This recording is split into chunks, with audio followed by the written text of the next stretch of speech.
یہ ہندوستان سے ایک دوست کا سوال ہے، وہ لکھتے ہیں کہ حدیث نبوی میں آتا ہے کہ اللہم بارک لامتی فی بکورہا یوم الخمیس۔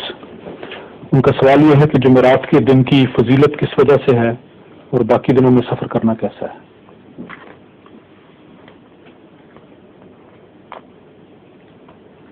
یہ حدیث کس کتاب میں سے ہے؟ یہ ابن ماجہ میں ہے۔ اتنے ہی ہے صرف، کانٹیکسٹ اور کوئی نہیں ہے؟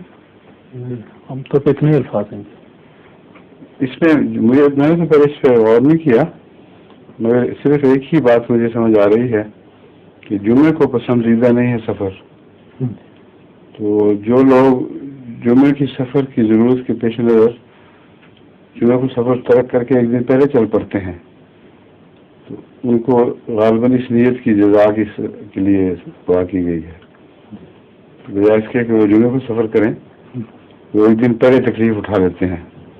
کئی ایسے ہیں جو ابھی بھی ایسے ہی کرتے ہیں کہ جمعے کو جانا جمعے کو ہے، لیکن چونکہ جمعے کو پسندیدہ نہیں ہے، جمعے کی خاطر ٹھہرتے ہیں تو ایک دن پہلے چلے جاتے ہیں یا بعض دفعہ ایک دن بعد، لیکن اگر جمعے کی ضرورت ہے تو ایک دن بعد جانے کا مطلب کوئی نہیں، اس لیے ایک دن پہلے ہی سفر کیا جاتا ہوگا۔ ظہور مہدی آخر